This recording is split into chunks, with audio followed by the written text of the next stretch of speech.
Hello, sir. Yeah, It is my honor to welcome and interview Dr. H.B. Arvind, Principal of yeah. Bapuji Institute of Engineering and Technology. Good afternoon, sir. So, sir, my first question to you is, being the principal of Bapuji Institute of Engineering and Technology, how do you strategize about the key programs and plans for the marketing and administration of the school? See, we have got everything a roadmap for our institute growth, basically. And it's a very old college of having 40 years old college. And basically, we go everything with our vision and mission. And we first you should know the vision of our institute. To be a center of excellence recognized nationally and internationally in distinctive areas of engineering education research based on a culture of innovation and invention. This is the vision of our institute.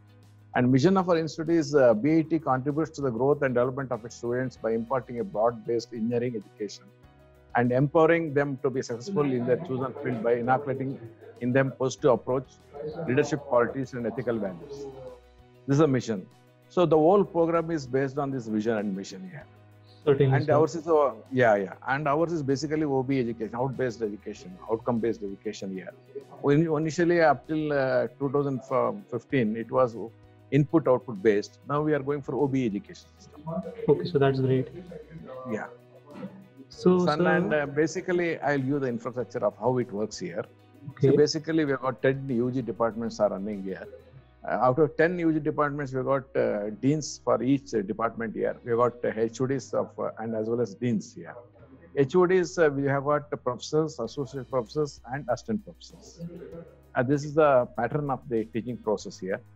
And here, what basically you want from this? This I can just send the slides for you there. You can go through that. You will get there. What's the area? What's the so, sir, So, sir, I would like to know about the curriculum. So, basically, how does the curriculum of Bapuji Institute of Engineering and Technology It's ensure see, best practice in industry? I got your answer. It is a VTU affiliated university.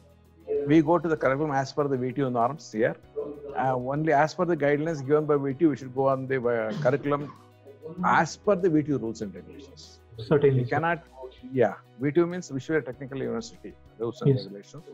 And everything which goes as per their rules and regulations as stipulated by the university. We cannot overrule the university laws, and we have got a binding towards their rules and regulations. And as per their rules and curriculum is fixed, definite fixation of the curriculum is there. The programs are always confirmed here. As per the programs given by VTU, we should run that process. Okay, sir. So, sir, my next question is, what do you think your roles and responsibilities towards the college and students are? See, basically, as a principal, I am the overall in charge of the institute growth. It is as well as both the technique teaching as well as non-teaching. Even includes cultural activities, sports, everything. See, teaching just on the curricular activity includes their personal skill development, their approach towards the problems. Yes, As you gone to our mission there, if you just check our mission, you get the complete answer for your questions here. It's not only Certainly, just sir. teaching the student, just to coming out as just an engineer. Our main here is you should give them a positive approach towards leadership qualities and ethical values. Certainly, And the sir. students having a free hand to choose his own field there. We got final year, when they come to the final year, they got project works there. So they are free to do the project work there. They can select their own project of their interest, and the staff are there to guide them. And we have got their transfer projects are there, and there are projects from Karnataka State Council for Science and Technology. There are projects from VTU itself is there. Our institute is also sponsoring some of the projects here. So Certainly, actually, it's a slow changes when it's like whenever students enter our campus, it's a raw material here. Now this raw material is subject to various conditions. Like every year, it is molded. When it comes to final year, it's a sellable material. That's certainly. the basic thing. To shape them into like for an overall Molded development material. of the student. Yes. So, sir, I would like to know about the college's top priority over the next 10 years. Since priorities ours is a reputed scientific institute. We have got MO with the National River Conservation Directorate. We have got MO with KADB. We have got MO with Government of Karnataka. We have got MO with Pollution Control Board. We have got, especially in the computer science field, most of the institutes are MOE with so many companies we are having MOEs. So here, our main aim is the MOE is done only to have the quality output for the student. The students will be exposed to the areas of contact. Mhm. So when they go, say, yeah, if they go to, suppose we have got contact with that Infosys Connect is there. So, yeah, we have got IBM is there. So Mhm. there, they come to our campus or we go there. Like it's a exchange of knowledge there. Yeah. So Okay. once they have the exchange, naturally the quality of the students will go naturally. Okay, sir. So That's great. yeah. So, sir, basically, my next question is, when you first came to the college, what was your vision for the university? Has it evolved over time? And how far in implementing the vision that you have? See, basically, I told you, no, the culture, whatever the programs, what we are carrying out in the institute, is everything comes from VTU, Visual Technical Mhm. University. Certainly. Curriculum we cannot have our own curriculum. Mhm. Whatever the curriculum suggests by VTU, we should just implement it. This is the first thing. Mhm. Only thing is, even in the curriculum, there are some things which we can implement there, and that if the students want some important electives which are not available in the institute, so but it should be in the curriculum of VTU. So Okay. there we give a scope for a student. We ask some external body, external lecturers, or external staff to come to our campus, give them the suggestions, give them the lectures or online lectures programs, so that they can update with the knowledge, existing knowledge. Like we have got so many, for if you take computer science an example, we have got very important companies are there, Infosys or TCS, like this, Mindtrees and all this. So they have their own team come. We have got a MOU with them. They come here to our campus. They train the student to their requirement, which is not there in the curriculum. Mhm. That is a very important part here. And second Actually, is, yeah, exposure in the industry is really a great thing.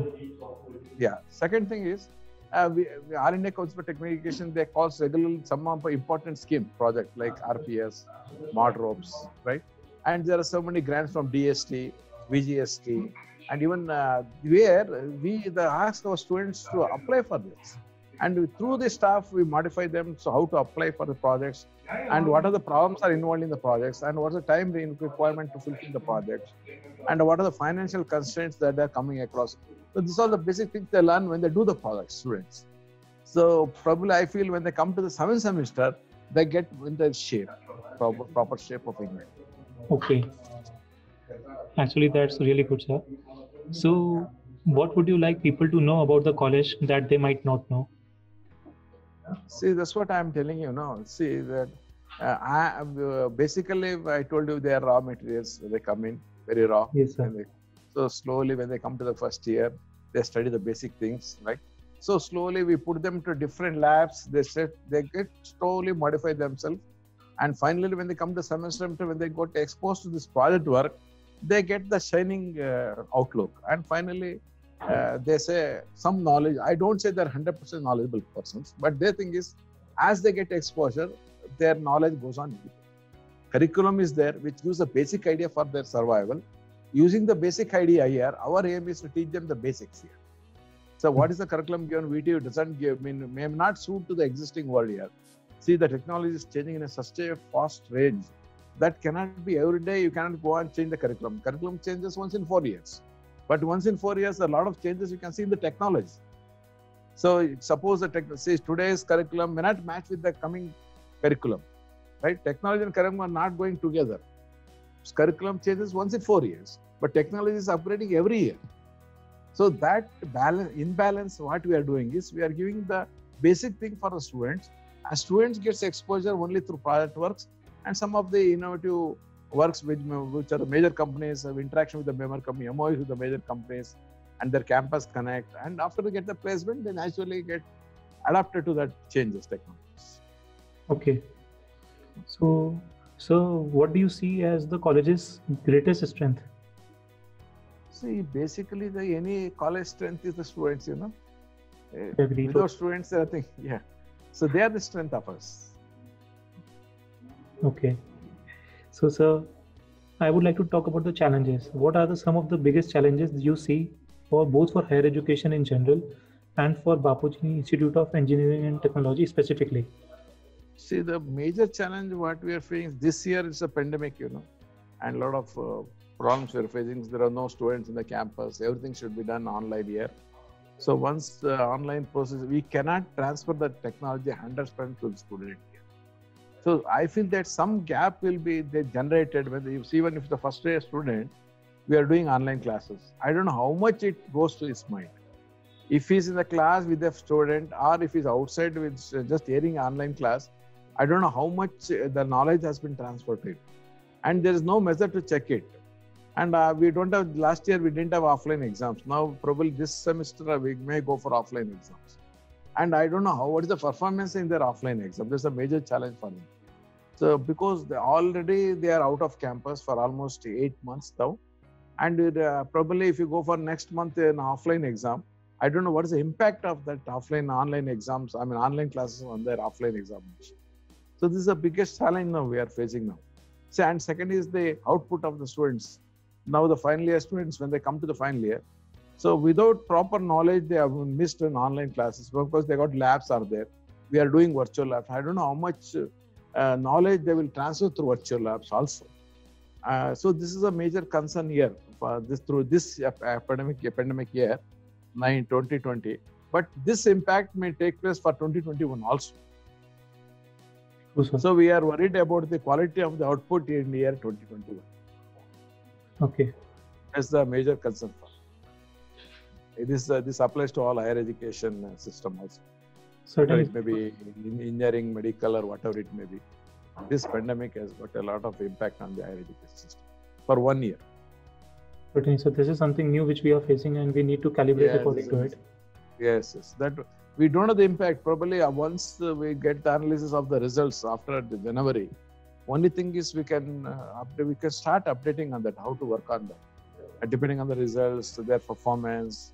Where we'll come to know whether this online is very effective as we are thinking, or is it affecting the performance of the students, or it is decreasing the quality of the students. That will come to know only after the results are. Okay, sir.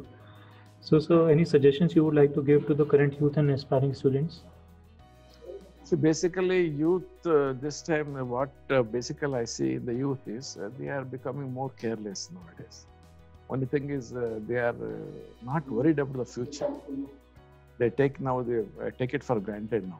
Their aim is just for probably some of them, only 10 to 20% of the students who come for higher education think of their future. Remaining 70 to 80% people never think of their future. They have been there for a department, chosen branch on the force of their parents. Probably they want to become an engineer. That is what we see. But about 20 to 30% we can see some performances there where the students are doing well, and probably they will come up. But remaining 70% is not guaranteed. They may be burdened. Almost I think 40% students are really burdened to our society. Remaining 30 may survive. Out of 100, 60% somehow will survive. 30 will get placement. 30% will somehow survive. Remaining 40% is a burden to our society. Yes, sir. So, sir, my last question to you would be, what are some of the plans you are currently designing for the college and for the students? See, we have got, I think I'll post that whatever our basic things, what we are doing. Yeah, PDF part is there. I can post to that. You can go through that. What are our challenges and what are the planning we have done to overcome the problems, right? Please go through that and you will understand that better. So for myself speaking on that. Okay, sir. So thank you so much, sir. It was actually great interacting with you. Thank you, Dev Sharma. Nice meeting you. Nice meeting you too, sir. Have a great day.